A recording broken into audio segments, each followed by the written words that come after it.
تخيل كده إنك قررت تعمل تمرين القرفصاء كل يوم لمدة شهر من غير ما تفوت ولا يوم.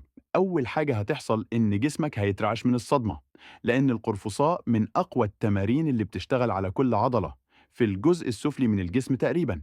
في أول يومين هتحس إن رجلك تقيلة والعضلات بتصرخ حرفيا، وده لأنك فجأة حملت عليها حمل مش متعود عليه. الألم اللي هتحسه في أول أسبوع اسمه وجع استفادة، وده معناه إن الألياف العضلية بتتقطع تقطيع بسيط عشان ترجع تبني نفسها أقوى وأسمك. وهنا أول تحول بيبدأ. يمكن تبقى ماشي عامل زي الروبوت في أول كام يوم، بس صدقني ده جزء من الرحلة. بعد اليوم السابع جسمك هيبدأ يفهم إن في مجهود ثابت بيتكرر كل يوم، وهنا المعدل الحراري بيعلى.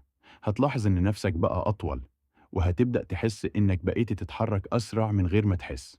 وده لأن القرفصاء بيشغل عضلات الوسط والظهر السفلي والبطن، فبيحسن الاتزان العام. المهم نيجي للأسبوع الثاني. هنا قوة جسمك بتتضاعف بشكل ملحوظ. عدد القرفصاءات اللي كنت بتتعب منها هتلاقي نفسك بتعمله بسهولة، وممكن كمان تزود عدد من غير ما تقصد لأن العضلة بقت أذكى في الاستجابة. هتحس إن رجلك بقت مشدودة، مش بس في الفخذ الأمامي، لأ كمان الخلفي والسمانة، وفي شكل بدأ يتكون كأن رجلك بتترسم من أول وجديد. وهتحس إن المؤخرة بدأت تتشد وتترفع لأن القرفصاء بيشتغل جامد على عضلة الجلوتس، وده أكتر مكان ناس كتير بتحاول تطوره وما بتعرفش.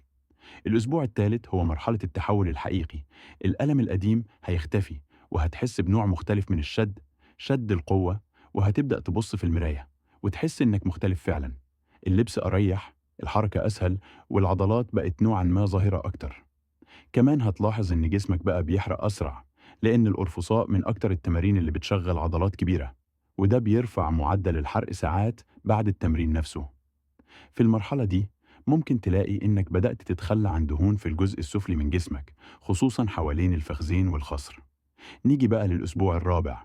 هنا أنت داخل في مستوى جديد. ركبتك هتحس إنها ثابتة، حركة نزول السلم هتبقى أسهل بكتير، وهتحس إنك بقيت خفيف. ومرة واحدة هتكتشف إنك بقيت قادر تعمل حاجات ما كانتش سهلة قبل كده، زي الجري السريع أو القفزة العالية، لأن جسمك اتعود على تشغيل العضلات بانتظام. آخر الشهر هو اللحظة اللي هتحس فيها إنك كسبت جسم جديد. عضلات رجلك بقت أقوى وأصلب، المؤخرة اتشكلت، العمود الفقري اتثبت، والعضلات اللي كانت نايمة اتنشطت.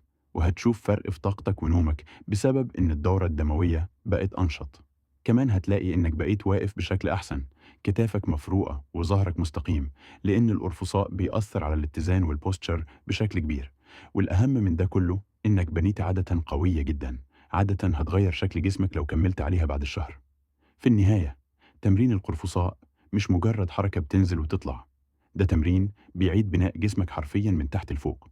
ولو التزمت بيه يوميا لمدة شهر كامل، فأنت ضمنت تطور في الشكل، القوة، الأداء والثقة. ويمكن كمان تلاقي نفسك مش قادر تستغنى عنه بعد كده، لأن تأثيره بيبين على جسمك وعلى يومك كله. لو عجبك الفيديو ما تنساش تدعمني بلايك وتشترك في القناة عشان يوصل لك كل الجديد. ولو عايزني أعمل فيديو عن تمرين معين أو تجربة شهر كاملة، اكتب لي في التعليقات وأنا أعمله لك فوراً.